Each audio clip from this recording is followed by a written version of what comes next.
Good morning, everyone. I'm Heather Gallegos, Chairwoman of the Saginaw County Chamber of Commerce Board of Directors, and I want to welcome everyone back to Zooming at Perc. Before we get started, I would like to share a few logistics for today's program to enhance your viewing pleasure. We recommend you view this Perc in speaker mode to get the best flow and the least distraction. During the program, everyone will be muted except the designated speaker. But don't worry, this is Perc, so we'll give you some time for a virtual business card exchange about halfway through the program.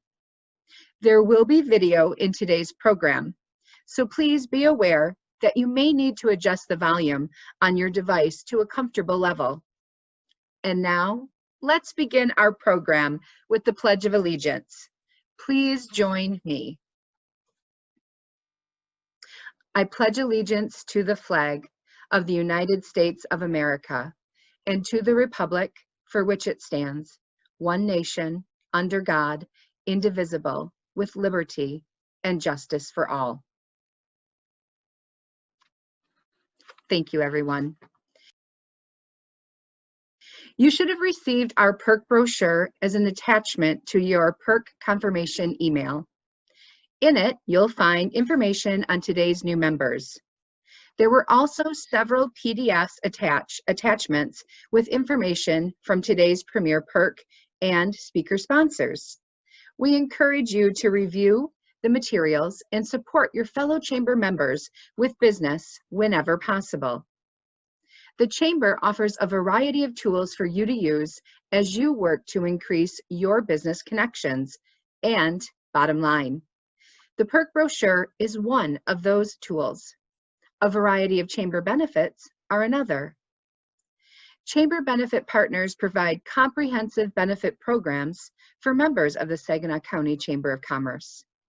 The chamber endorses their products and services, and they help support the chamber's quality of life, community initiatives, and member service programs. Because you belong, these value-added benefits can save you time and money. Each month, we try to share one of our member benefits with you at Perc to make sure you have the information you need to take full advantage of your membership. This month's highlighted member benefit is Blue Cross Blue Shield Blue Care Network of Michigan.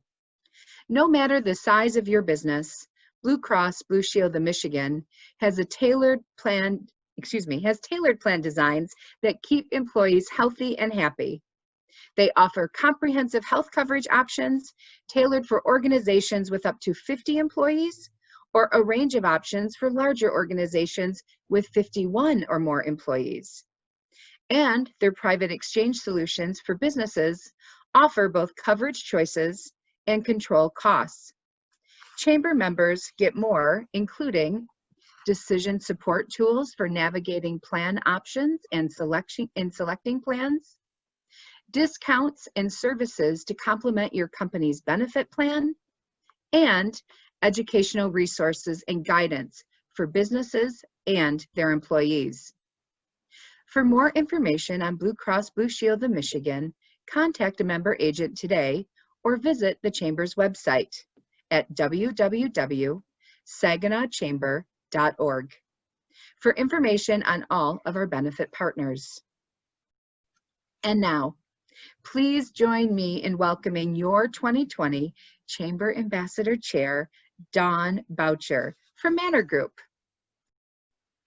Good morning, everyone, and a special welcome to all of our newest Chamber members today. We're so happy you could join us.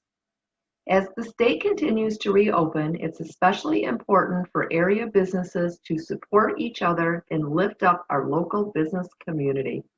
Partnering with the Chamber is a great way to do just that.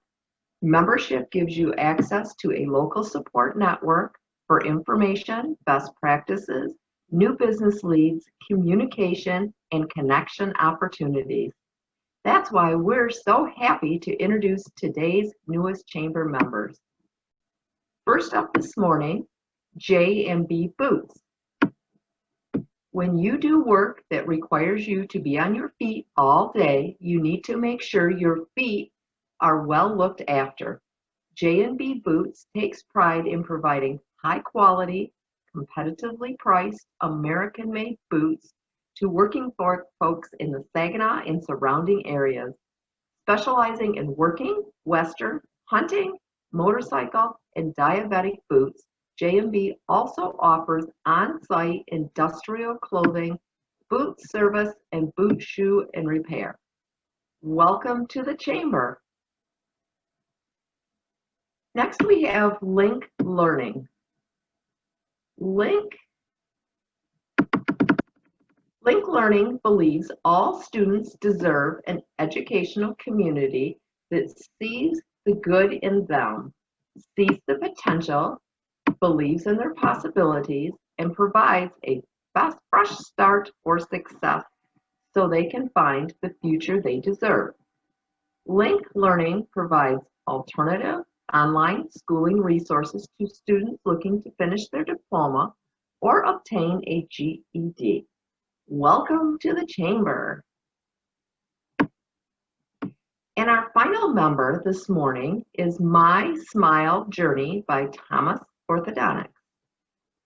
My Smile Journey Orthodontics is committed to improving the lives and smiles of the Saginaw community. Dr. Michael Thomas and team measure success not by the number of patients, but by the quality of smiles created. When you join the Thomas Orthodontics family, you'll be treated with kindness, compassion, and the attention you deserve. My Smile Journey by Thomas Orthodontics specializes in braces, clear braces, Invisalign, and surgical orthodontics. Welcome to the Chamber. And now, Heather, it's back to you. Thanks so much, Dawn. At this time, I'd like to thank our 2020 Premier Perc sponsors, the organizations that make the Percolator Breakfast possible by underwriting all 10 of our events during the year. All of our 2020 Premier Perc sponsors are included on your screen and in your Perc brochure. We encourage you to thank them for sponsoring the Percolator Breakfast and support them with your business whenever possible. At each Perc, we like to highlight a few of these exceptional sponsors and tell you a little bit more about them. And I'd like to do that right now. First up is Delta College Video Description. This November, voters in Saginaw, Bay, and Midland counties will vote on a half-mill renewal and restoration proposal for Delta College. This millage will allow Delta to continue offering programs and services that benefit local students and the community. For nearly 60 years, Delta has impacted the local economy. For more information about the proposal and your cost to support it, visit delta.edu/millage. Thank you, Delta College. Next up is Manor Group. Please welcome back Dawn Boucher. Manor Group is a leading insurance and financial service agency in the Great Lakes Bay region. We take pride in assisting clients by providing financial security with a focus on group employee benefits, insurance, and investment. We provide innovative employee benefit solutions with the most up-to-date cloud-based technology, cutting-edge products, claims assistance, and HR tools. Ask Manor Group how you can add employee benefits at no additional cost using a tax provision. Great. Thank you, Dawn, and thank you, Manor Group. And next, we welcome Mercury Telecom. Mercury Telecom is your premier telecommunications provider in mid-Michigan. By providing your business with advanced phone features such as Find Me, Follow Me, voicemail to email, voicemail to text, and more, you'll never miss another important call. Reach out to Mercury today for a no-cost, no-obligation assessment and quote. Thank you, Mercury Telecom. Our next premier Perc sponsor is Spicer Group. Spicer Group is proud to call Saginaw their home base since the organization began in 1944. They have grown the staff to over 200 professionals and owe a significant amount of credit for success to local repeat customers. From professional engineering, surveying, and architectural services to long-term community planning, Spicer Group deliverables are stronger, safer, and smarter. Count on Spicer to give you tailored solutions that fit your specific needs. Thank you, Spicer Group. Next up is Laura Yaki with TCF Bank. Good morning and happy Thursday, everyone. As of August 10th, Chemical Bank is now TCF Bank and our rebranding is complete. TCF Financial Corporation is a Detroit, Michigan-based financial holding company with $50 billion in total assets.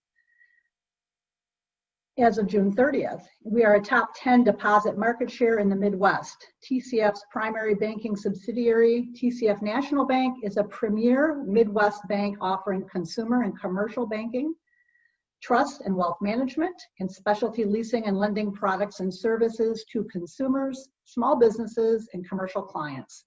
TCF has approximately 475 banking centers.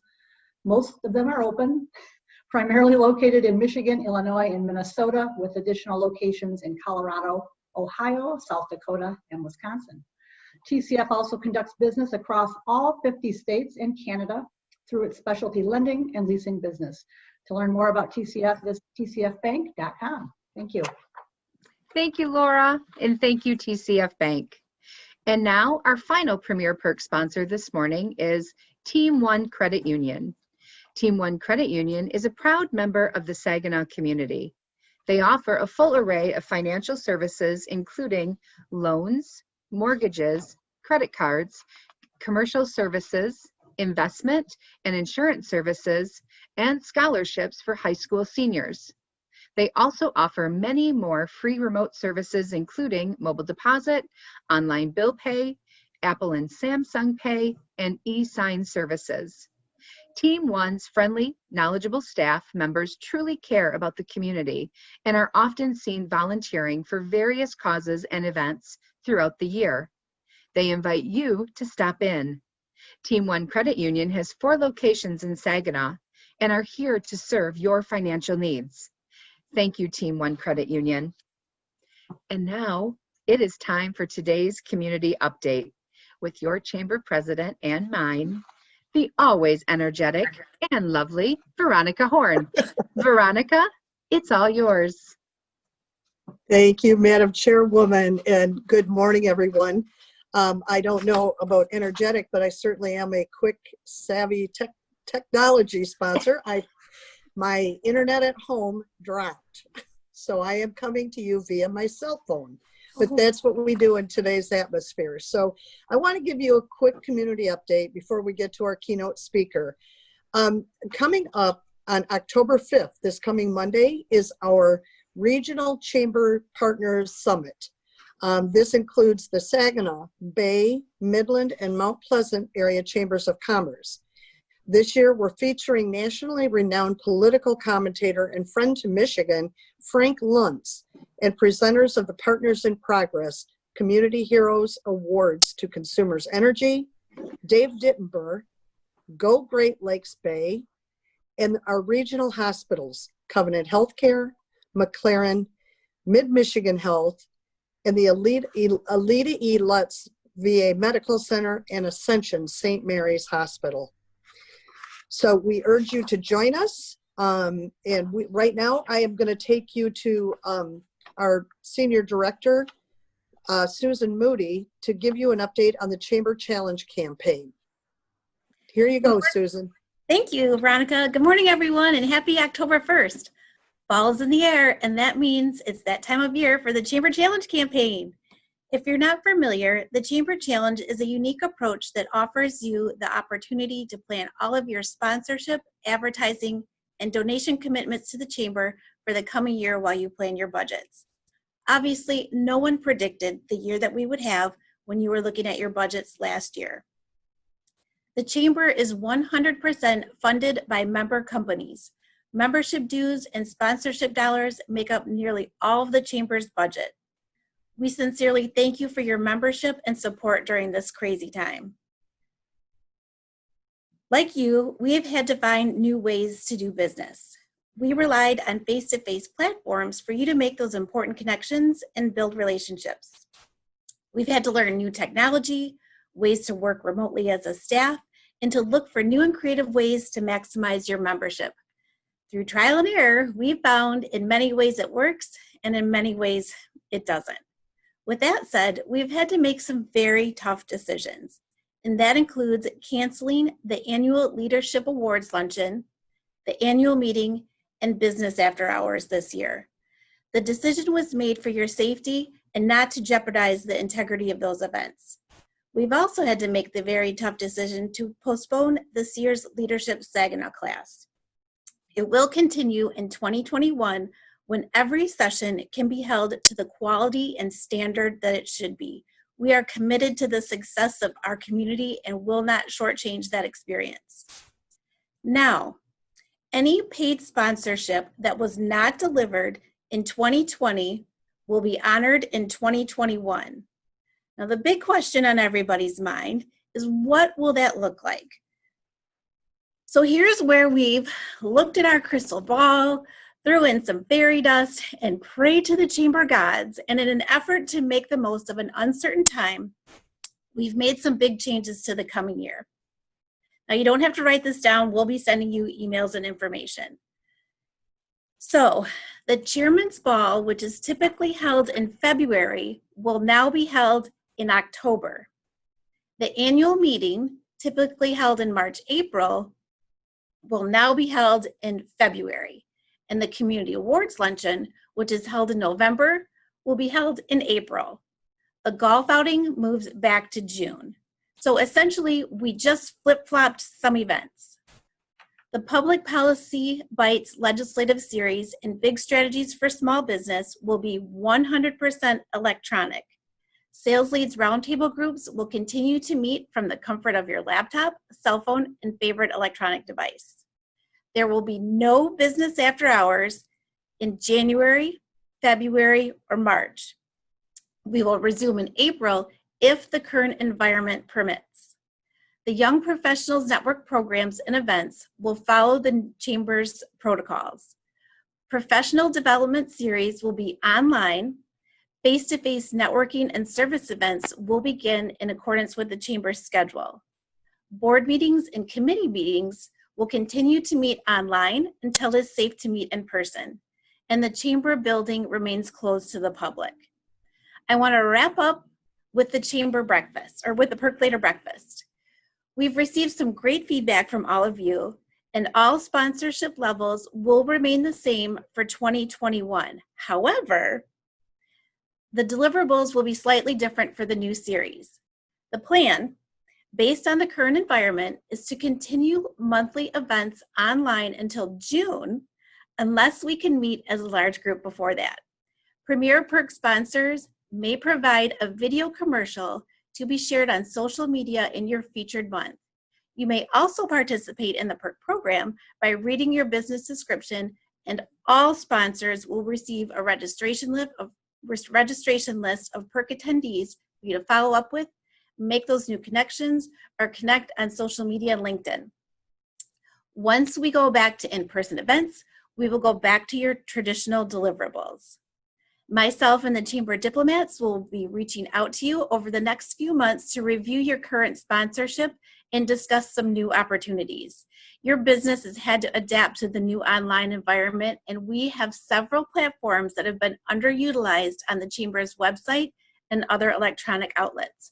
Our website attraction has increased by 22%, and social media views have increased by over 200%. So this is the place to be. So let's meet and discuss how we can align your Chamber membership with your new business strategies. Your membership may not be the first thing on your mind every day, but it's the first thing on ours. And with that, Veronica, I'll turn it back over to you.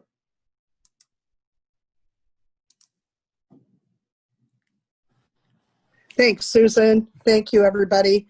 A couple of more community updates. I'd like to announce our chamber endorsements of candidates for this year. As you know, we do have a screening and endorsement committee. We send a questionnaire out to all candidates, and of those that return the completed questionnaire, our screening and endorsement committee then vets those candidate questionnaires. So with that, I'd like to announce for Michigan House of Representatives, we have 2 endorsements. Rodney Wakeman of the 94th District House of Representatives. He represents most of Saginaw County, Birch Run, Frankenmuth, and Thomas Township and Freeland. We're thrilled with that endorsement. Rodney's been a great partner for the chamber. As well as Ben Frederick, who's entering his last term. He's in the 85th District House of Representatives, which is way out Saginaw. It includes Chesaning and other portions of out County Saginaw. He's also been a great friend of the chamber. So we ask you to vote for them. On the county commission candidates, we're endorsing Michael Webster, Jack Taney, Chris Boyd, and Cheryl Hadsel for the board of the Saginaw County Commission.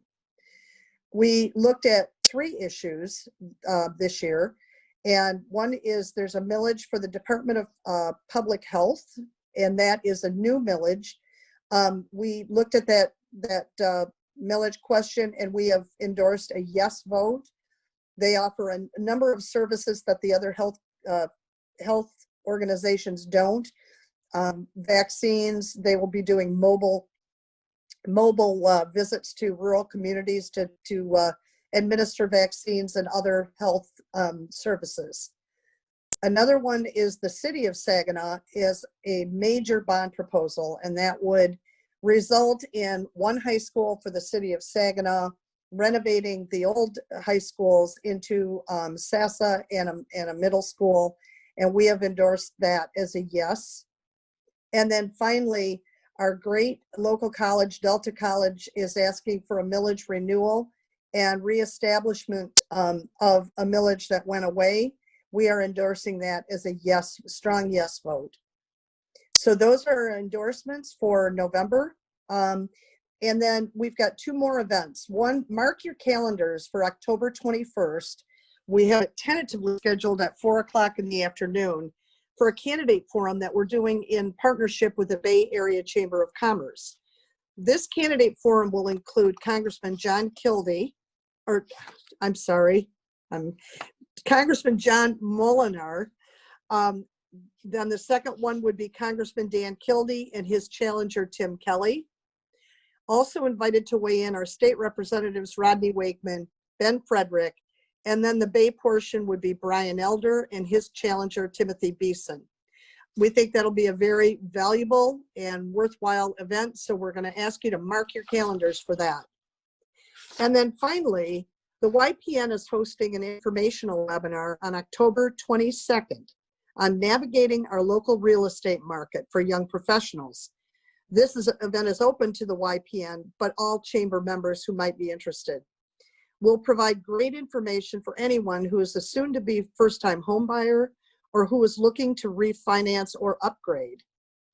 Through YPN's partnership with the Saginaw Board of Realtors, a panel of real estate experts and lenders will be here to discuss what to plan for, what to expect, and more importantly, to give you inside knowledge on how to be prepared and make sound decisions on your local home search. Look for additional details in upcoming emails, or feel free to visit the Chamber website and sign up under the YPN events page. The YPN welcomes you on October 22nd. And now we're going to take a little break for our virtual business card exchange. In a moment, we'll send you into a break room with several other Perc guests where we encourage you to introduce yourself, share a little bit about your company, and how you're doing still through the COVID shutdown. We'll take about 10 minutes for you to zoom around the room, and then we'll mysteriously zap you back here to continue our program. One last thing, remember to unmute yourself and turn on your video when you get into the break room.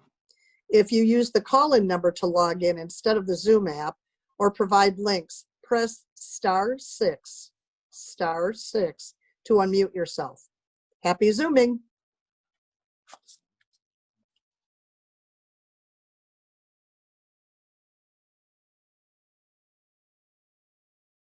So now, before I introduce today's featured presenter, I'd like to share a video from today's speaker sponsor, the incomparable Great Lakes Bay Michigan Works. No matter what you've heard, your business is essential to us, to this community. We're going to come through this. When the time is right, you start again. We're here to help like never before. We'll help you reestablish a quality workforce, whether you're bringing them all back, starting from scratch, filling the gaps, or taking it slow. We're ready. We're the talent experts.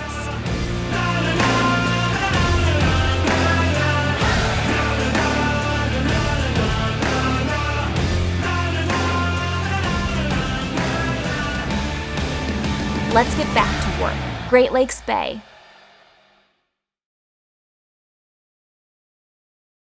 Good morning, and thank you to everyone.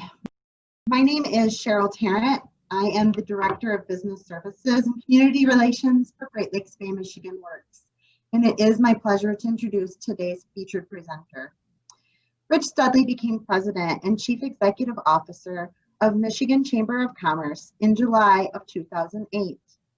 Prior to that appointment, he served in roles of Executive Vice President, Chief Lobbyist, and Manager of Taxation and Labor Relations, dating back to his start with the Chamber in 1981. Rich is a member of the U.S. Chamber's Committee of 100, representing the top 100 state and local chambers of commerce in the country. He is a member of the Council of State Chambers, and as a member of the U.S. Chamber's Public Affairs Committee, he provides input on congressional campaign endorsements. He is also a member of the Michigan Society of Association Executives.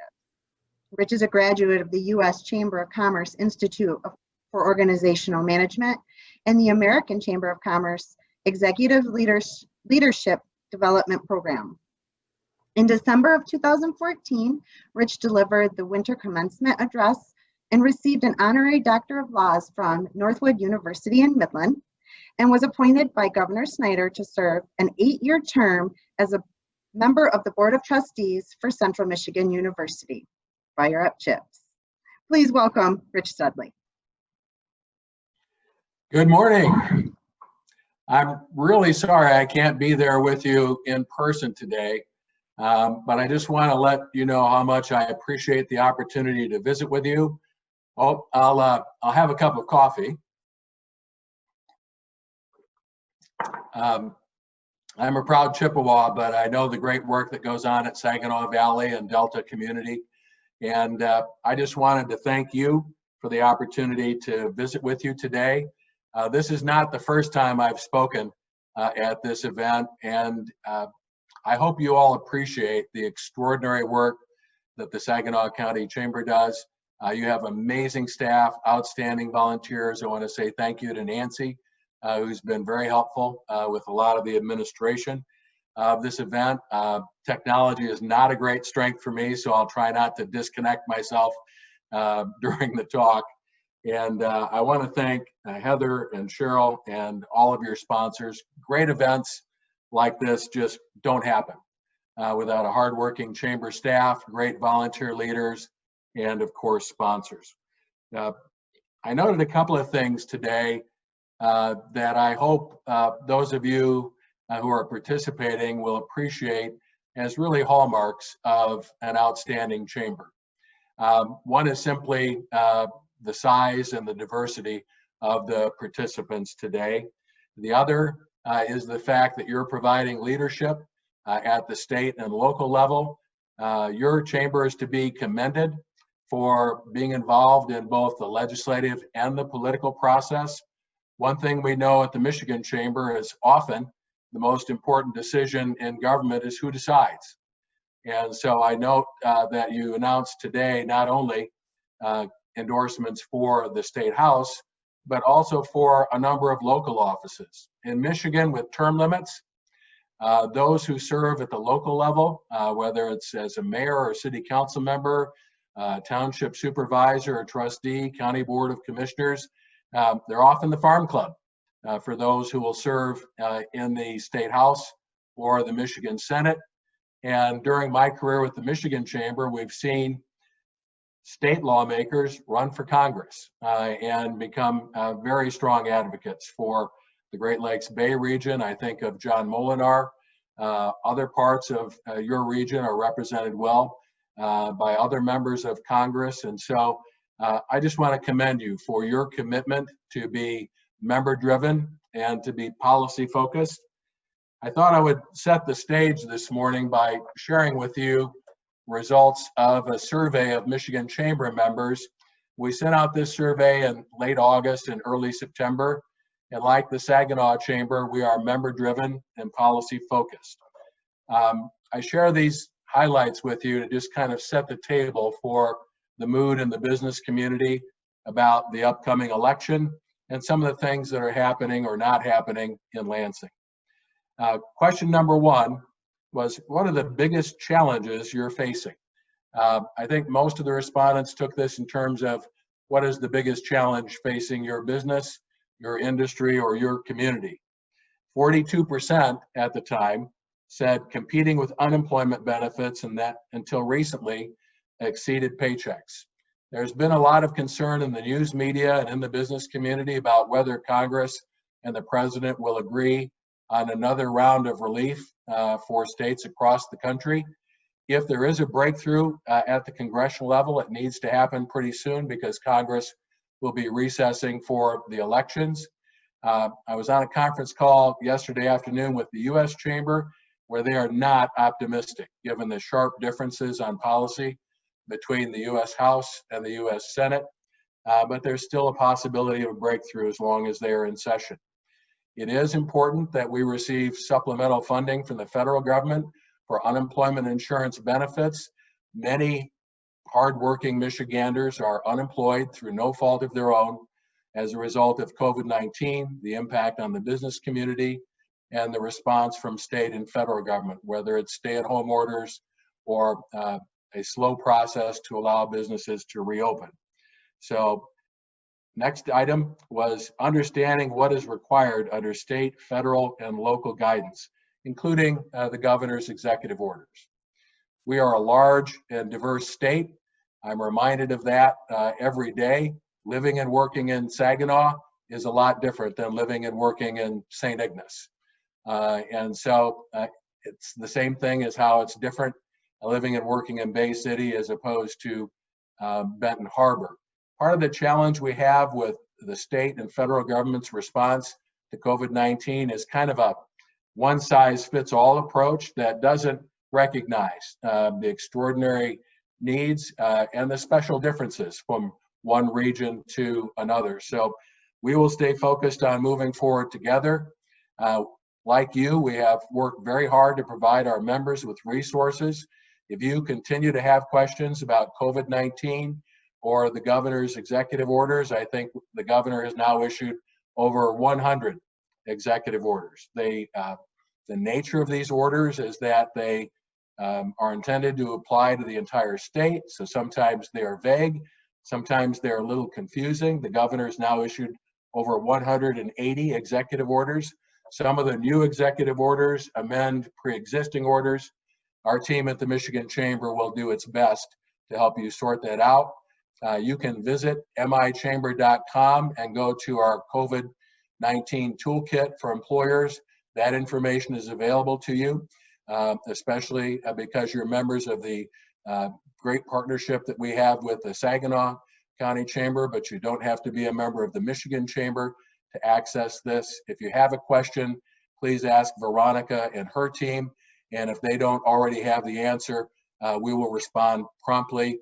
The Saginaw Chamber is a key member of the federal, state, and local chamber federation.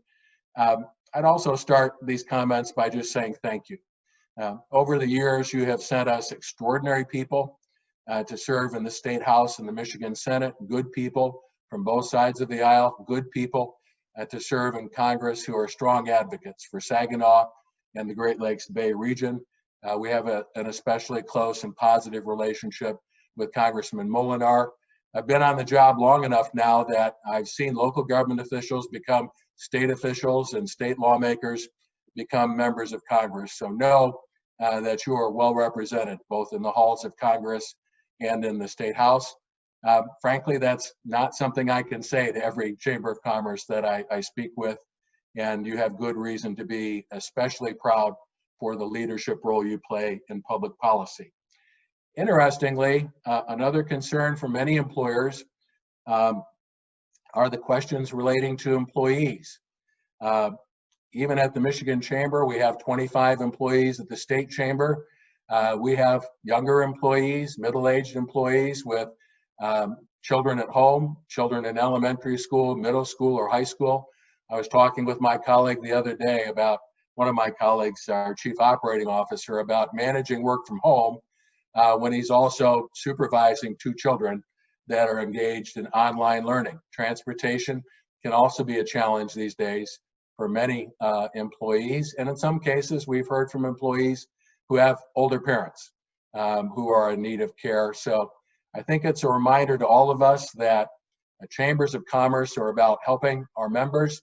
But if we're going to help others, we have to stay strong. It's all about teamwork and cooperation and education and information and moving forward together.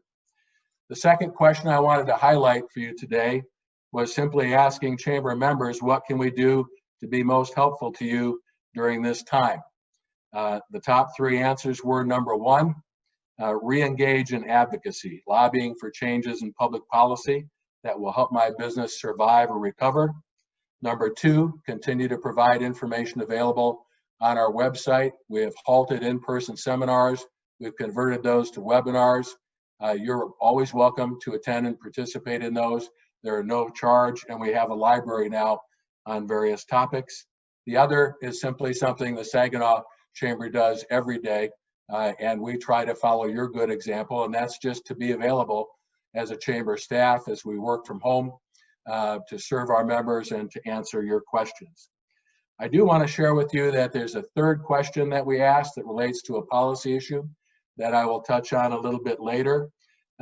We asked this question as regards to emergency powers. At the Michigan Chamber, we understand that mayors, county executives, and governors need extraordinary powers to deal with sudden emergencies. I think the view of the legislature in the past has been that we might be hit by a flood, a forest fire, a snowstorm that turns into a winter ice storm and knocks out power for days. Typically in the past, emergencies have been sudden, they have been temporary. We're now in a situation where the governor declared a state of emergency in March. That state of emergency yesterday was extended into mid-October, and there are a lot of questions about our system of checks and balances. So we asked this question: do you support or oppose any governor, Democrat or Republican, having emergency powers indefinitely?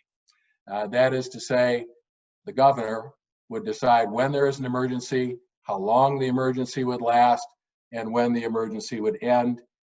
I was surprised that the response here was so consistent across the state. We are a statewide chamber. We have members in all 83 of Michigan's counties. 67% of the respondents to the survey said that the governor needs extraordinary powers, but they were uncomfortable. They did not like the idea of one person having unilateral control over state government and being able to keep the state of emergency in place, not just for several weeks or a couple of months, but we're now going into the 8th month of a state of emergency in our state. So I'll come back to that. You may have noticed that it's an election year. I'm sure, like me, you just can't wait to open up the mailbox and get more direct mail pieces or listen to campaign ads on the way home. Show of hands, how many of you watched the presidential debate the other night? I was asked by a reporter yesterday what I thought of the presidential debate. And I won't share, I didn't share with the reporter my first thought, but I'll share it with you. At the end of that debate, I thought to myself, well, there's an hour and a half of my life that I want to get back, please. We are heading toward a very important November election. Sadly, it looks as though Michigan and our country is in for a very polarizing, very competitive race for president, perhaps competitive races here in Michigan for the US Senate and Congress. I think that, frankly, I was disappointed with both candidates. If you are an undecided voter, I don't think there was a lot to learn. And I would share with you as a chamber executive, we're used to being involved in debates where people of goodwill have strong feelings. We need open and honest conversations.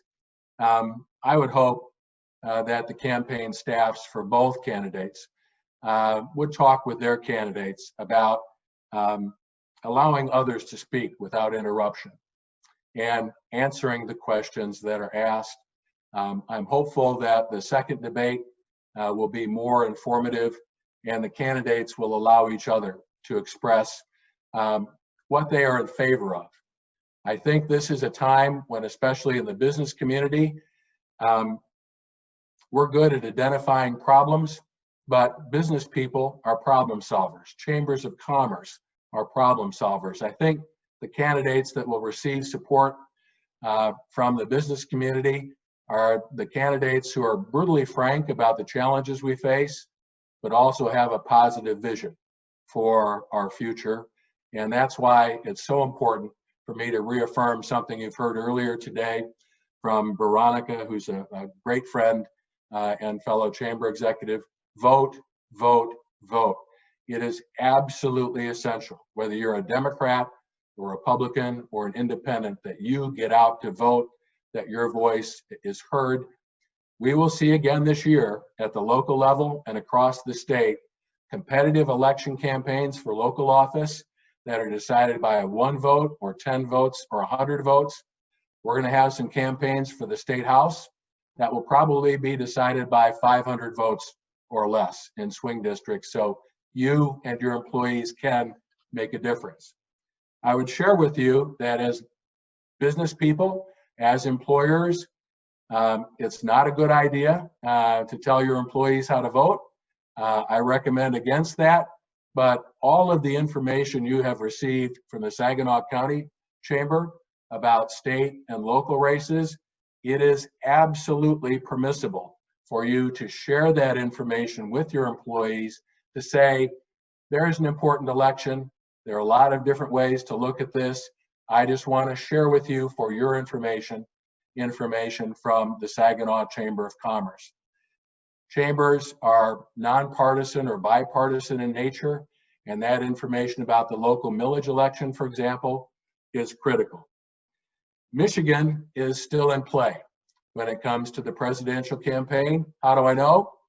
Last night, as I was reviewing my materials for this presentation, the Associated Press announced that Joe Biden, not Mrs. Biden, but the former vice president himself, they're both excellent campaigners, will be coming into Grand Rapids this Friday.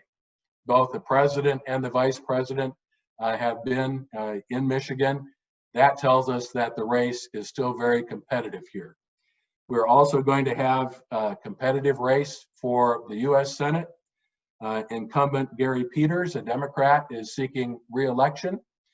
He is being challenged by Republican John James. You can tell that campaign is competitive by the number of radio and TV ads that are on. Candidates don't spend money if they think they can't win. Candidates don't spend money, or they stop spending money if they believe they're not going to be successful in their re-election campaigns. I can tell you that this race is close because for the last 3 quarters, John James has outraised Gary Peters in terms of funds raised in state. That usually doesn't happen. Usually an incumbent state U.S. Senator is more well-known than Senator Peters. Senator Peters and I went to college together. We're a couple of years apart. He is a nice guy, well-informed, good advocate for Michigan. But it is very surprising that his name ID for an incumbent U.S. Senator is very low. In the business community, people of goodwill see these campaigns differently. I would share with you that our friends at the Detroit Regional Chamber endorsed for re-election the U.S. Senator Gary Peters. At the Grand Rapids Chamber, the Michigan Chamber, and the U.S. Chamber, we have endorsed challenger John James. John James is a U.S. Army combat veteran, helicopter pilot, West Point graduate, and is a senior executive in a great family-owned and operated business in the Detroit area. I'd encourage you to study the candidates carefully. And again, this is a race that could be very close, especially if the presidential campaign is close. That will tend to pull up voter turnout, and it will mean that the campaign for the U.S. Senate is also likely to be close. Presidential election years are a year when what happens or doesn't happen at the top of the ticket can work its way down. By the time you get to the state house or congressional races tend to be more regional, more local. Often voters consider whether a federal official has had good constituent relations.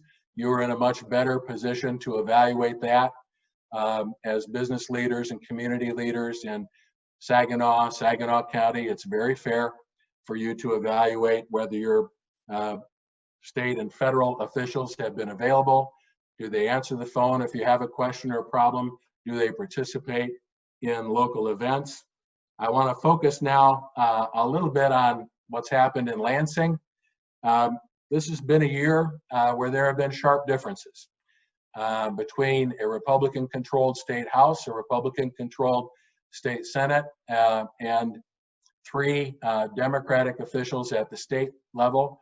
Secretary of State Jocelyn Benson, who has done a nice job, Attorney General Dana Nessel, who is quite outspoken and somewhat partisan, and the governor, who was faced with an unimaginable challenge 3 months into this year. At the Michigan Chamber, our view is the governor's early executive orders were timely and necessary. Life became more complicated for all of us as the COVID-19 worldwide pandemic continued. Increasingly, I hear from member firms that in some cases have still not been allowed to reopen, that state government's response to COVID-19 has had a serious and negative impact on employees and customers and businesses. Again, it varies a lot by size and type. There is good news from Lansing I want to share with you. Just a few days ago, bipartisan majorities in the State House and the Michigan Senate worked together with the governor to approve a comprehensive budget for state government, $17.7 billion in the school aid fund, that's mostly for K through 12 education, $45 billion approved in the state general fund for a total state budget, which would be a historic high for our state of $62.7 billion. It's important to remember that a significant part of that total are federal funds that come to the state, but the governor and lawmakers do have discretion. What's especially positive about that is that the legislature was able to come together, work with the administration. Today is October 1st, the first day of the start of the new fiscal year. A week or two ago, I might have been talking with you this morning and saying it's not clear if the legislature will approve or the governor will sign a budget. You may recall that last year the budget battle in Lansing was very contentious.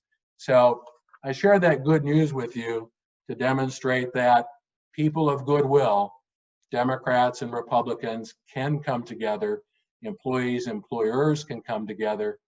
That's what we're all about as chambers of commerce, bringing people together chambers of commerce when we are at our best are about diversity and inclusion. Again, the Saginaw Chamber is an excellent role model for the Michigan Chamber. You are viewed as a leader in the Chamber Federation across the state, and that's why it's so important to think a little bit about the State House and who controls the State House. Will have a major impact on what, if any, issues are debated during the lame duck session after the November election. Our Constitution allows lawmakers to remain in office and vote for 2 months before they start their new term. Part of the irony there is sometimes you'll see incumbent lawmakers voted out of office by their constituents, and they still return to Lansing for several weeks and have the opportunity to vote. There are 110 members in the State House. While the big focus has been on a lot of the federal races, I want to remind you how important it is in government of who decides. We currently have a Republican majority in the State House. With 110 members, it takes 56 votes to organize the State House. It takes 56 votes to pass a bill. There are currently 58 members serving in the State House who are members of the Republican Party. There are 52 members of the State House who serve as Democrats. We work hard on many issues that have bipartisan support. One of the ironic things about Lansing is every day the legislature is in session, there are bills that pass with 70, 80, 90 votes. They don't make the evening news because they're not controversial. You tend to hear more about the controversial items. Again, I want to emphasize that there are good people on both sides of the aisle in both houses. We believe at the Michigan Chamber it's very important that our legislature is full of women and men, Democrats and Republicans, people from all walks of life, employees and employers. I will share with you that when we talk to a newly elected lawmaker, you can talk to a lawmaker for about 60 seconds on a business climate issue, and you know if they have owned and operated a business. You know if they have paid business taxes or paid unemployment insurance or workers' compensation. So it is critically important that we have people with real-world experience in the private sector. I commend you for your endorsements today for the State House. We agree with you at the Michigan Chamber on both of those endorsements. Right now, who controls the State House is a jump ball. Watch the campaign for president, watch the campaign to see if Joe Biden begins to pull ahead in Michigan. Right now, he's several points ahead in most polls, except for the Rasmussen polls nationally. If the Trump campaign moves away from Michigan to other states, that would be a signal that it might still be close, but they don't think they're going to win. And that ripple effect could mean that the State House is a jump ball. We think right now that the campaign could still go either way because there's a month to go. All politics is local. By the time you get down to the State House level, many of you know personally the candidates for state representative. And again, you're better able sometimes to judge the background and experience of locals. I would suggest to you, it's my personal opinion, based on what we're seeing and hearing in the field, that the most likely scenario, regardless of who is elected president in Michigan, is unless it's clearly a blowout one way or the other, I think the most likely scenario is that we will continue to see a business-friendly Republican majority in the House. It could be 57, 58 seats. Democrats may pick up 1 or 2 seats. Some of the swing seats that Democrats need to pick up are not especially favorable to Democratic candidates. Some of you who are as old as I am may remember at a point a few years ago when the House was divided 55-55. Theoretically, that's possible. Frankly, I don't think it will happen. With a Democratic governor, if you have a 55-55 split, the administration will work very hard to try to persuade a Republican to cross over and vote with the Democrats. Republicans will work hard at the same. I just don't see 55-55. Somebody's going to blink and switch. I would share with you that there are major policy implications depending on who controls the State House. Republicans will control for the lame duck session. One other point that I want to emphasize with you is that especially in a presidential election year, it is critically important that you vote for president, you vote for Congress, you vote for the State House. Please, please, please continue to vote the nonpartisan section of the ballot. Typically in a presidential election year, whether you're a Democrat or a Republican or an independent, 25% or more of Michiganders who vote for president and vote for U.S. Senate do not vote at all on the nonpartisan ballot. By the time you get to critically important races for the Michigan Supreme Court, 25% of people who go to the polls get frustrated, get discouraged, get tired. They're worrying about taking too long. They simply do not vote.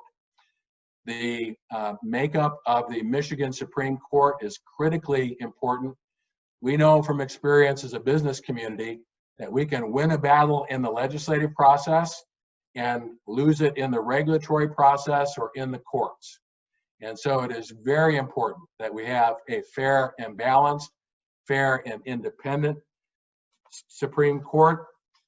It's fascinating to know that when you get to this point at the ballot, you'll see that you have a choice of voting for two candidates, not more than two.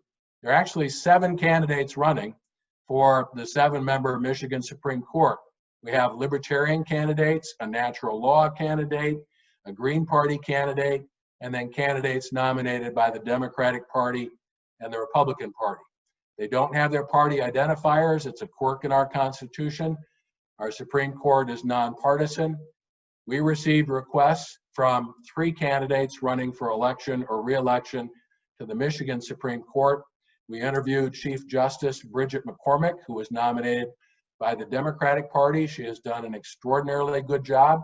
She respects separation of powers. She's been a good Chief Justice for administration of the courts. We interviewed Michigan Court of Appeals Judge Brock Schwartzel. We also interviewed Mary Kelly, who served almost 25 years as an assistant county prosecutor in St. Clair County and has been a strong advocate, an advocate for families and children. Like you, we are member-driven and policy-focused. We don't have anything negative to say about the other candidates, but the recommendation from the Michigan Chamber's PAC board, which would be like your screening committee, led by volunteer members, was we are recommending 3 candidates for 2 spots. The Michigan Chamber has endorsed Bridget McCormick, Brock Schwartzel, and Mary Kelly. You have 3 excellent choices for 2 seats on the state Supreme Court. I do want to talk to you a little bit about ballot proposals. Again, on the nonpartisan section, there are 2 ballot proposals that 9 out of 10 voters have never heard of. Proposal 1 relates to the funding for our state parks. It is a bipartisan proposal that was placed on the ballot by the legislature. There is no organized opposition. We're recommending a yes vote because it would allow the Natural Resources Trust Fund to have more discretion. Right now, when oil and gas revenue comes into the Natural Resources Trust Fund, they have to spend a majority of that funding on acquiring new parkland. Many individuals and groups believe that we have so much parkland now that is in need of maintenance and repair. Allowing the Natural Resources Trust Fund to do a better job maintaining the parks we have instead of acquiring more and more property would be the balance that we need. At the Michigan Chamber, we recommend a yes vote on proposal 2020-1. That is a constitutional amendment. Another constitutional amendment is proposal 2020-2. That is a proposal to update our state constitution to respond to changes in technology. Today, we are protected by the requirement that law enforcement has to have a search warrant to come to your home or business and inspect your property or records. It's less clear today because of technology. What happens if you're stopped by a police officer and they say, I would like to take a look at your cell phone? You may have personal or business records on your cell phone. The intent is to update the state constitution to clarify that if law enforcement would like to access electronic records, either at home or your business, just as though they were looking for tangible records, a piece of paper, a file, they must have a search warrant to do that. Again, that was placed on the ballot by a bipartisan majority of the State House and Michigan Senate. There is no organized opposition, and at the Michigan Chamber, we would recommend approval. What I'd like to do now is to stop and to ask if there are any questions before we wrap things up.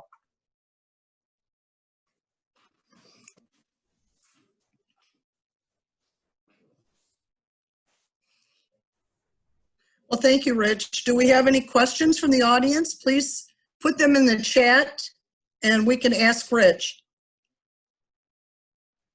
I guess while we're waiting, Rich, I want to thank you for our strong partnership over the years. We rely on the Michigan Chamber, and I know that we get outreach from your office all the time that help keep us up to date on a lot of these legislative issues while we can't maybe personally be in Lansing because of this shutdown. Yes, okay, so we do have a question. And are all the endorsements shared today available on the Michigan Chamber website? Yes, the Michigan Chamber has endorsed 3 candidates. They run on a nonpartisan basis. We support the re-election of incumbent Chief Justice Mary Bridget McCormick. She respects separation of powers. We believe she's an important part of having a fair and independent, a fair and balanced Supreme Court. We also support Brock Schwartzel. Brock is an incumbent member. He is a member of the Michigan Court of Appeals. He's an experienced and thoughtful judge who has been involved in both state and federal courts. The 3rd candidate is Mary Kelly. Mary Kelly is a former assistant county prosecutor in St. Clair County and has worked as an attorney advocate for children and families. 3 well-qualified candidates for 2 seats. You have to pick 2 in this race. You can vote for only 1 if you would like, but we have an abundance of good choices.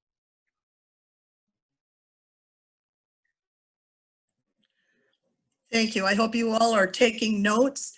One thing I can say is that the Michigan Supreme Court is looked at nationally for having the highest quality court.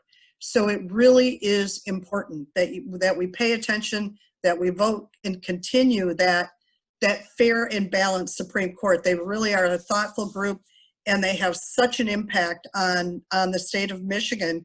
As you can see, we seem to be moving towards more and more ballot initiatives for whatever reason, to drive up votes, to do whatever is intended. And so that Supreme Court is as important as anything. Given a year where we may have more Supreme Court action on any of the races coming in. So do we have other questions?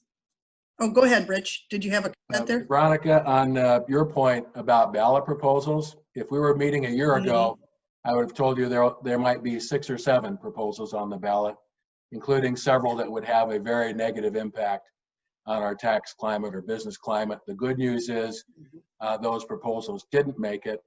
I would share with your members, Veronica, that if Republicans retain control of the State House, it is very likely that during the lame duck session, we will see 2 petition drives submitted to the state. They both have to gather more than 340,000 signatures. We have been informed by proponents of the proposal to amend the Elliott Larson Civil Rights Act to provide safeguards for the LGBT community, that they believe they have about 400,000 signatures. At the Michigan Chamber, if that proposal qualifies and is submitted for the legislature, we will weigh in on that proposal.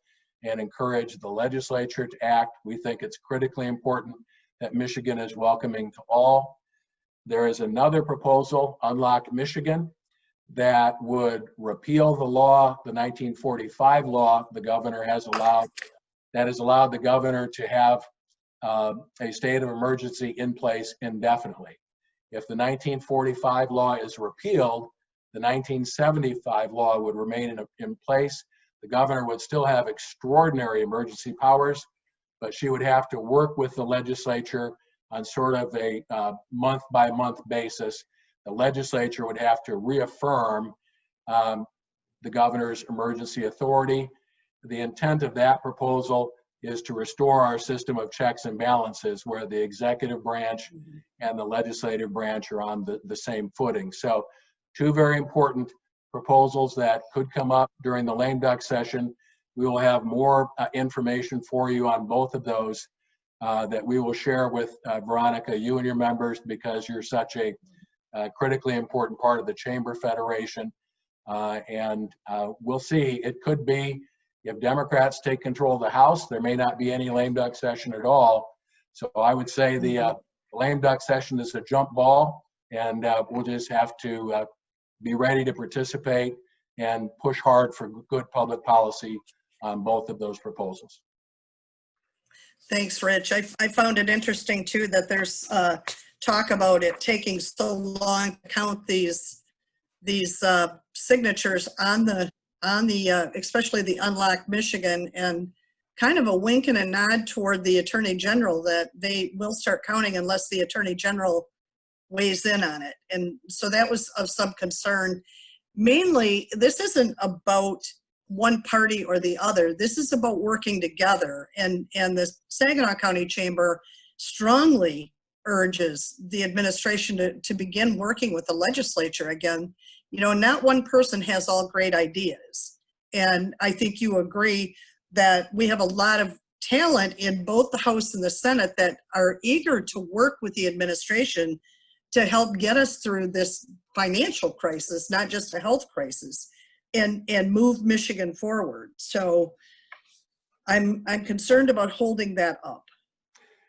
We share that concern, Veronica. The real danger there, if people decide to play politics with reviewing signatures, is you have proposals that will probably have been signed by anywhere from 400,000 to 500,000 Michiganders.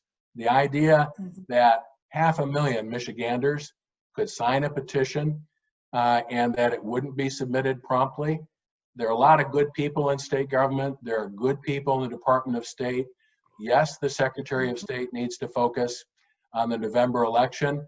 But my guess is everybody on this call has been asked during the last few months to do more than one thing at a time.